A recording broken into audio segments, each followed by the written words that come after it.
The night was heavy with rain, and lanterns flickered against mud brick walls as Jonathan Kane walked the empty street.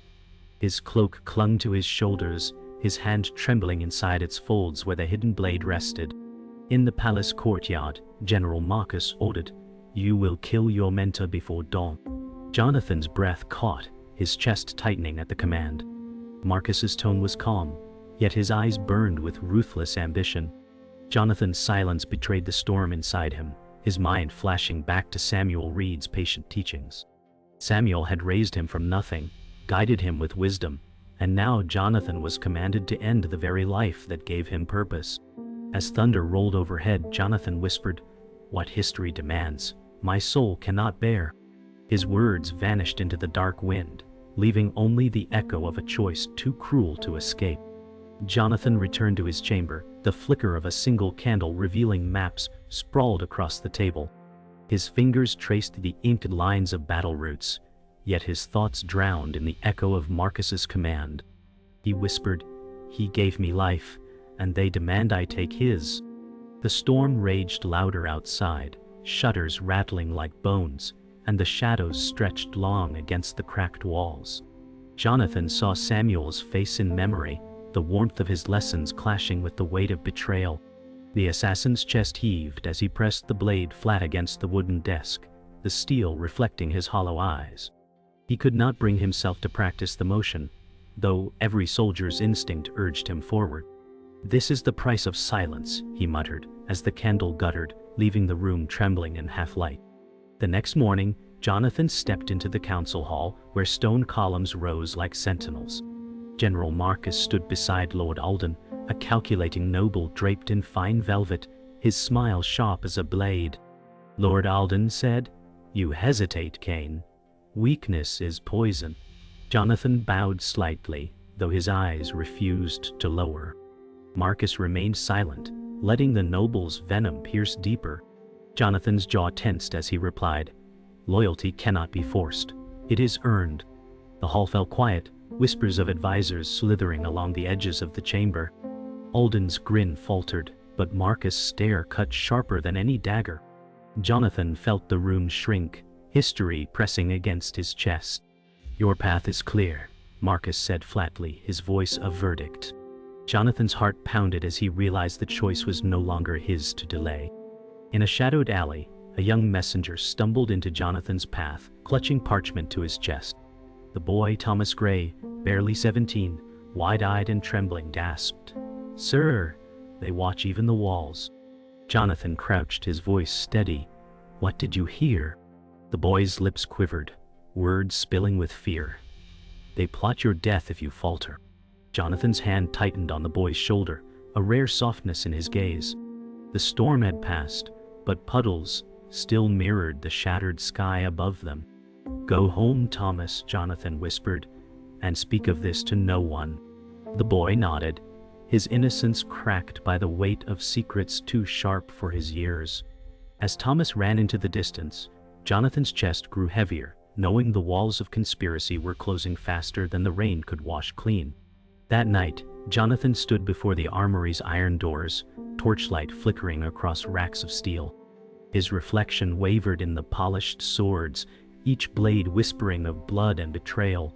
He pulled his dagger free, its weight heavier than iron, heavier than history itself. Samuel's voice echoed in memory, "A blade takes life, but it must never take your soul." Jonathan's grip faltered, his breath shallow, his eyes fixed on the steel's gleam. He whispered, "If I strike him, I kill myself."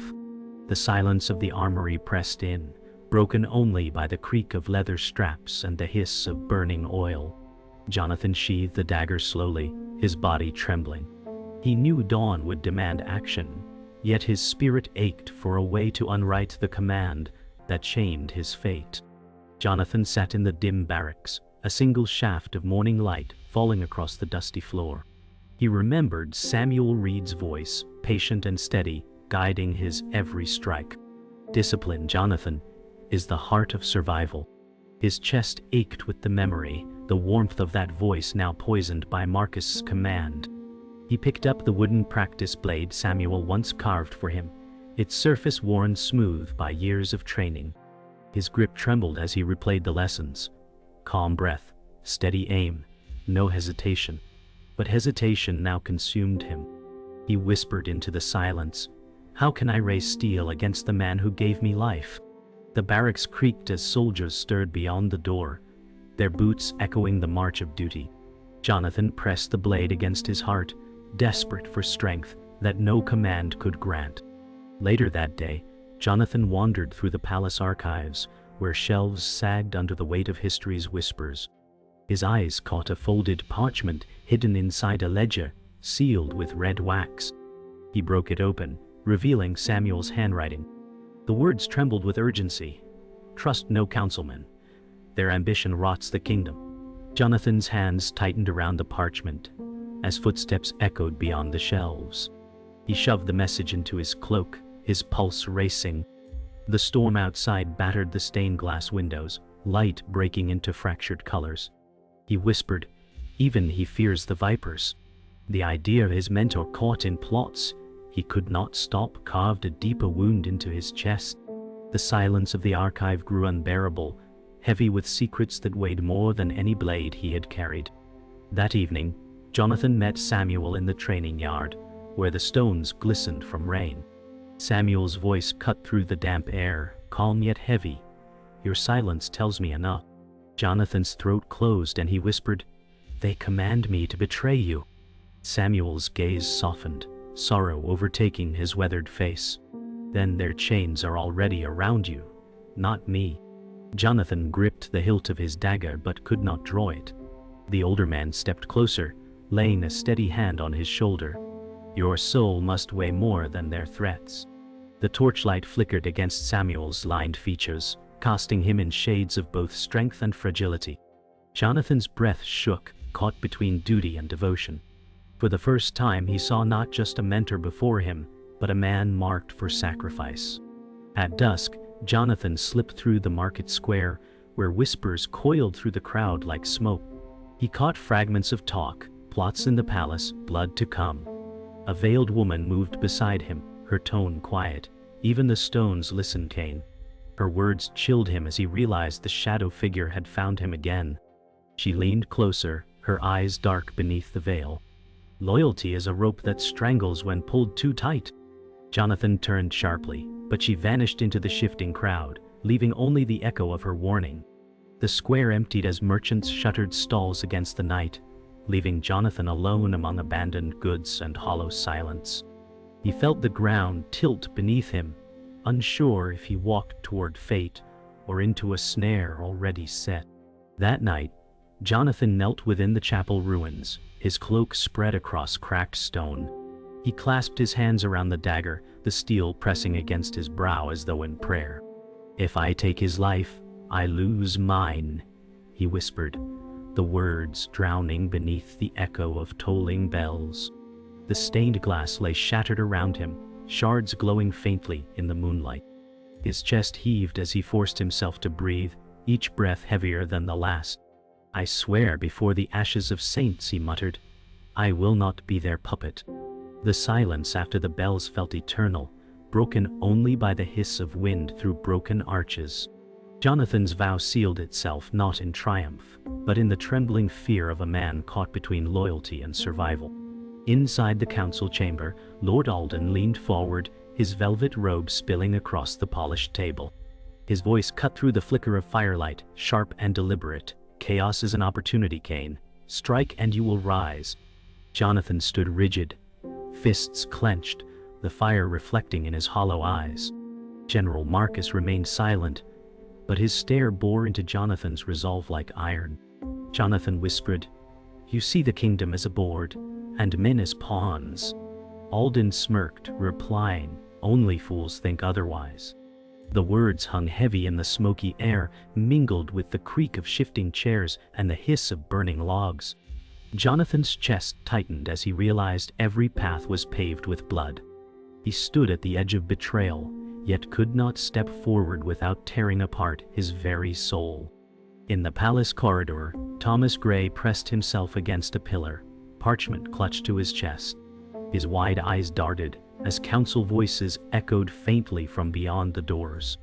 He caught the words, "execution," and "read," and his breath came quick and shallow. Jonathan appeared from the shadows, startling the boy. "You should not be here," Jonathan whispered harshly. Thomas stammered, "They want his head." Jonathan's hand gripped the boy's shoulder, his voice low. "Then you carry danger just by breathing." The corridors, torches hissed in the draft, shadows flickering across their faces. Thomas's innocence cracked as tears welled, the weight of knowledge heavier than any parchment. Jonathan's expression softened, yet he knew silence was no longer a shield. History was moving, and both stood caught in its crushing path. In the training hall, Jonathan stood before Samuel Reed, the air thick with tension. Samuel's voice carried the weight of disappointment and sorrow. "You have drifted far from the path I showed you." Jonathan's jaw tightened, words breaking through in a whisper. "They leave me no choice." Samuel stepped closer, his eyes steady, his breath calm despite the storm raging around them. "There's always a choice," he said firmly. The torches lining the hall sputtered, casting their shadows across the cracked floor. Jonathan's dagger remained sheathed, his hand hovering but unwilling to draw. He could not meet Samuel's gaze, for it mirrored the fatherly bond he could not betray. Silence stretched between them, louder than any blade striking, until Jonathan finally muttered, "If I choose, I damn us both." Later that night in the tavern's smoky backroom, a trusted comrade leaned close, his voice betraying unease. Edward Hale, once Jonathan's ally, whispered, "You cannot hesitate or you will fall with him." Jonathan stared into the mug before him, the bitter ale untouched. "You would see me kill him?" he asked, voice rough. Edward's eyes flickered with guilt before hardening. "Better him than you." The fire crackled, sending sparks into the haze as the weight of betrayal pressed into Jonathan's bones. He realized Edward had already surrendered to the council's will. Jonathan's grip tightened around the mug, his knuckles white. The tavern's laughter faded into a dull roar beyond the door, the backroom shrinking around them. "You speak of survival," Jonathan whispered, "but what is left when the soul is dead?" As midnight fell, the veiled woman emerged from the shadows once more. The shadow figure's voice carried a sharp edge. "The council is not your master, Cain. They are your chains." Jonathan stepped back, his hand instinctively finding his dagger. She raised her hand calmly, her eyes glinting beneath the veil. "Samuel has protected more than you know. His death would break more than your heart." Jonathan's breath caught, his chest tightening with the weight of her words. "What do you mean?" he demanded. She turned, cloak swirling as she vanished into the misty night. Only her last words lingered, chilling him. "Loyalty is a blade. You must decide whom it cuts." Jonathan stood in silence, the echo of her warning burning deeper than the storm winds, sweeping the empty streets. Rain poured once more as Jonathan followed Samuel through the narrow city streets. The storm's howl drowned his footsteps, yet his heart beat louder than thunder. Samuel's pace was steady, unshaken, his cloak clinging to his broad shoulders. Jonathan's hand brushed against the hilt of his dagger, every movement an unbearable weight. His breath clouded in the chill, his thoughts colliding like blades in the dark. He whispered to himself, one command could end him now. Samuel paused at a lantern post, gazing upward at the storm-lit sky. "Even the heavens rage," Samuel said, his tone weary yet strong. Jonathan froze, struck by the cruel irony of destiny aligning storm and command. He clenched his teeth, torn between duty and the bond carved into his very soul. In a quiet courtyard, Samuel turned suddenly, his gaze locking on Jonathan. His voice was heavy, filled with weary truth. "You carry death in your eyes, Jonathan." Jonathan's breath caught, unable to answer. The older man stepped closer, rain dripping from his silver hair. "I have known since the order was given. They want me gone, for I know their corruption." Jonathan's jaw clenched, his dagger still at his side. "Why didn't you run?" he asked, his voice breaking. Samuel laid a hand on his shoulder, his expression calm despite the storm. "Because running would make me guilty, and standing makes me true." The silence between them was broken only by the rain, the words striking Jonathan harder than any blade. Jonathan's heart clenched as Edward Hale emerged from the shadows, his face grim. "It must be done tonight," Edward said coldly. Jonathan's voice shook. "You sold your loyalty cheaply." Edward's eyes narrowed. "Survival demands sacrifice. Don't fool yourself, Cain." Samuel's gaze hardened as he looked upon Edward. "You call it survival, but it is betrayal." Edward stepped closer, his hand on his sword hilt. Jonathan's hand instinctively moved to his dagger, tension stretching the air. The rain hammered down, each drop echoing the weight of the moment. Jonathan stood between his mentor and his comrade, each man demanding a piece of his soul. "This choice," Jonathan whispered, "is carving me apart." The storm's roar swallowed his words, yet they burned in the silence of their stares. At dawn, Jonathan found Thomas Gray waiting by the chapel ruins, eyes wide with fear. "They will kill you both," the boy gasped, clutching parchment in trembling hands. Jonathan crouched before him, voice low but steady. "You must leave this city, Thomas. You are too young to bleed for their lies." Tears streaked down the boy's face as he whispered, "I don't want you to die." Jonathan forced a faint smile, though his chest felt hollow. "Then pray for me, and keep silent." The broken bells above them groaned in the wind, echoing the boy's sobs. Jonathan's hand tightened around Thomas's shoulder before pulling away. He turned, cloak whipping in the cold breeze, carrying with him the boy's innocence as a weight heavier than steel. That evening, Jonathan stumbled upon the aftermath of slaughter. The council guards had executed suspected traitors, their bodies sprawled across the square. Blood mingled with rainwater, running into the gutters like rivers of betrayal. Jonathan's fists tightened, his throat raw with silent rage. Samuel appeared beside him, his expression grim yet calm. "This is their justice," Samuel muttered. Jonathan's eyes burned as he whispered, "Then what will they call me when I spill blood?" The torches flickered across the lifeless faces, their silence accusing him more than any living tongue. The stench of iron and smoke clung to the night, pressing upon his chest like chains. Jonathan turned away, though the images carved themselves into memory. Every drop of blood reminded him of the choice that loomed closer with every breath. In the dim stables, Jonathan confronted Edward Hale, the stench of hay and sweat thick in the air. "You sold me," Jonathan said, voice sharp with betrayal. Edward's jaw tightened, his hand resting on the hilt of his sword. "I chose survival," Edward replied coldly. Jonathan's chest heaved, anger surging like fire. "You betrayed more than me. You betrayed your own soul." Edward's eyes flickered with regret for a fleeting moment, then hardened. "Do not pretend you are different, Cain. You carry their command too." The horses shifted restlessly, sensing the storm of words. Jonathan drew closer, his voice trembling with rage. "If I must spill blood, it won't be his. It will be yours." Silence filled the stable, broken only by the heavy breathing of two men bound by shattered loyalty. The night market erupted into chaos as armed men burst from the shadows, blades gleaming under lantern light. Jonathan's instincts flared, his dagger flashing as he parried a strike.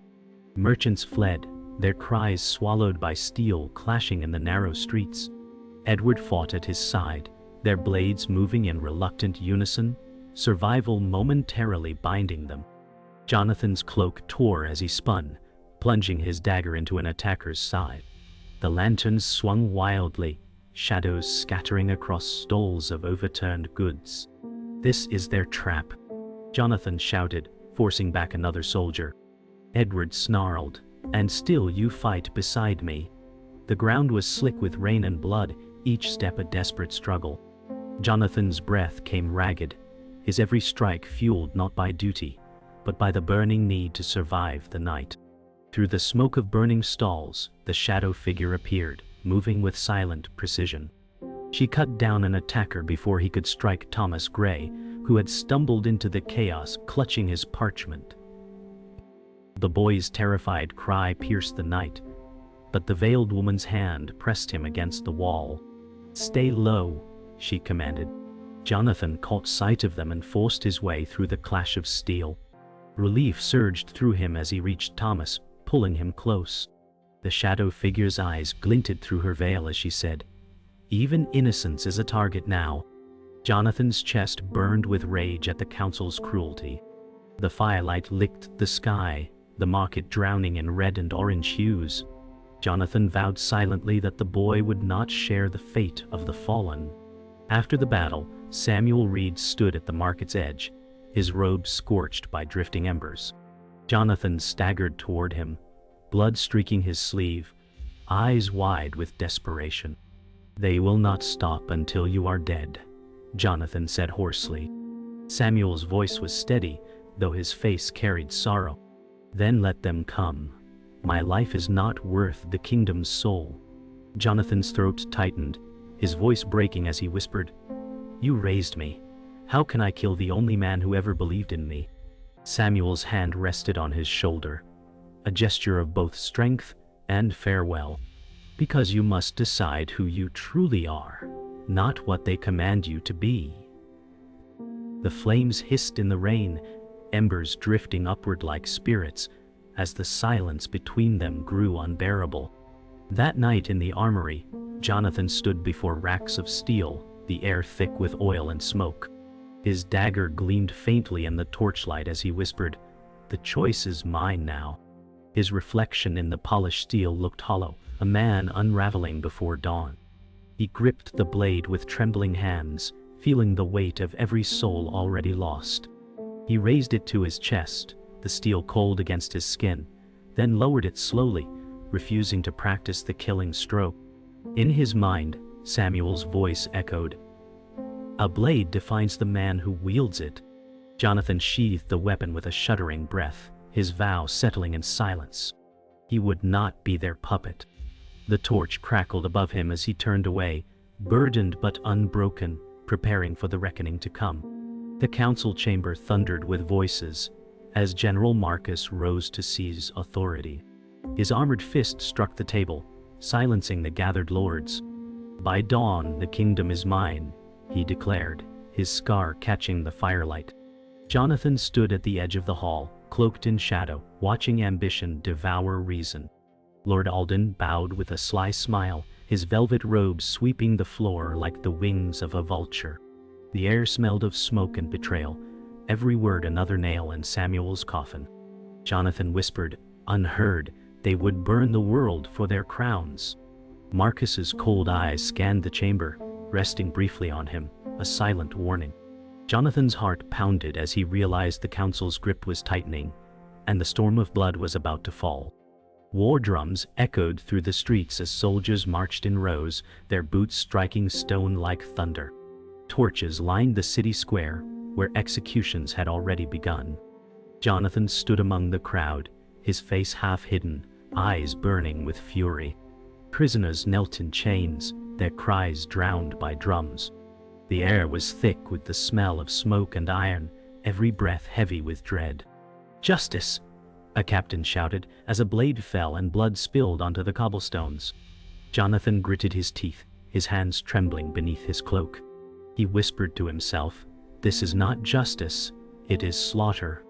The people shrank behind shuttered windows, silent witnesses to history written in blood. Jonathan's resolve hardened, the drums beating in rhythm with the rage inside his chest. In the storm-swept courtyard, Jonathan faced Samuel Reed, their cloaks whipping in the wind. Samuel's voice was calm though sorrow weighed it down. "If you must, then strike true." Jonathan's throat closed, his dagger trembling in hand. "I not," he whispered, the rain running down his face like tears. Samuel stepped closer, his silver hair plastered to his head, his eyes unwavering. "They already own you if you hesitate," he said firmly. Jonathan's chest heaved, the blade shaking as he raised it. Lightning split the sky, illuminating the agony etched on his face. "You are my father in all but name," Jonathan cried. Samuel only nodded, standing tall as if accepting the storm itself. Silence pressed between them, louder than thunder, as steel hovered at the edge of fate. Samuel's voice broke the silence, his tone heavy with confession. They fear me because of what I know. Jonathan's eyes narrowed. What truth? Samuel drew a ragged breath, his words trembling yet steady. I was once their hand, the blade in the dark, but I turned away when I saw the cost. Jonathan staggered back, the dagger lowering. You were one of them. Samuel's expression carried sorrow but no denial. I built the chains that now bind us all. The rain hissed across stone as Jonathan's chest clenched with betrayal and pity, all at once. His mentor was not the flawless man he had worshipped, but a scarred soul marked by his own sins. Lightning tore the sky again as Jonathan whispered, "Then history's cruelty spares no one, not even you." The storm reached its peak as Jonathan raised the dagger once more, his hand trembling yet resolute. Samuel's eyes softened, a final act of mercy in his gaze. "Do what must be done," he said. Jonathan's teeth clenched, his breath ragged, every heartbeat a hammer inside his chest. The lightning carved the sky, shadows leaping across the stone walls. His blade hovered, the weight of kingdoms pressing on its edge. Jonathan whispered, "If I strike you, I destroy myself." Samuel only closed his eyes, lips parting in silent prayer. The rain blurred Jonathan's vision as his hand faltered, hovering at the edge of fate. In that moment, steel and soul balanced on a single breath, history waiting for the sound of a blade deciding its course. The courtyard fell silent as Jonathan's blade finally descended. The steel struck with a sickening finality, and Samuel Reed collapsed, his robes darkened by rain and blood. Jonathan's breath tore from his chest as though his soul had been ripped free. Thunder roared above, yet the storm seemed muted against the silence of a mentor's fall. Samuel's eyes met his one last time, filled with sorrow but also a strange peace. Jonathan staggered back, the dagger slipping from his hand, clattering against the wet stone. "Forgive me," he whispered, his voice breaking into the rain.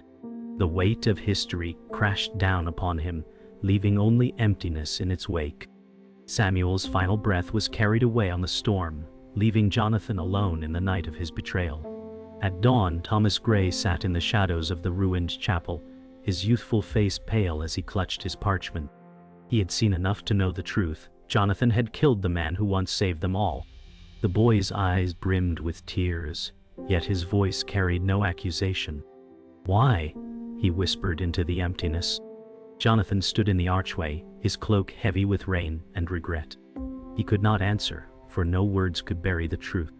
Thomas lowered his gaze, his innocence shattered, but his heart still beating with fragile hope. "Then live," Jonathan finally muttered, "and let my silence be your shield." The broken bells above groaned in the morning wind, tolling not for saints, but for the death of innocence itself. That night, the shadow figure stood on the city's rooftops, her veil rippling in the wind. She watched the palace towers gleam under torchlight, her eyes unreadable. Jonathan appeared beside her, his face hollow, his cloak dragging like chains. She spoke softly, "The council thinks they've won, but history is written by survivors." Jonathan's voice cracked, bitter with despair. "Survivors or betrayers?" She turned to him, her gaze sharp as steel. "Both. And sometimes they are the same." Lightning flashed in the distance, casting their shadows long across the tiles. The air carried the smell of smoke and rain, heavy with foreboding. Jonathan lowered his head, realizing she would always remain half a lie, half enigma. The night swallowed her figure, leaving only the echo of her words in the storm. Jonathan walked alone through the desolate streets, his boots striking puddles that mirrored the broken sky. Every shuttered window whispered judgment, every shadow carried accusation. He pressed his hand against the dagger at his side, but it felt heavier than iron, heavier than the weight of kingdoms. "I am nothing now," he whispered into the empty air. The echoes mocked him, reminding him that betrayal leaves no glory. The city's silence was suffocating, broken only by the distant toll of bells. His body ached with exhaustion, yet his heart ached more, hollowed by a choice he could not undo. He turned a corner, the fog swallowing his figure, leaving behind the ghost of a man who had once been whole. At twilight, Jonathan knelt before a grave marked only by stone, the soil still damp from the storm. A blood-stained letter lay across the marker, Samuel's name, etched by trembling hands. Jonathan whispered, "History will call me traitor, but you will call me son." His voice cracked as the wind carried his words into silence. He pressed his forehead against the stone, his cloak heavy with grief, his body trembling with loss. The final light of day painted the grave in gold, as if the heavens themselves offered farewell. Jonathan rose slowly, turning toward the horizon where smoke curled into the fading sky. His footsteps faded into silence, a man broken by choice, bound forever to the shadow of the one he betrayed.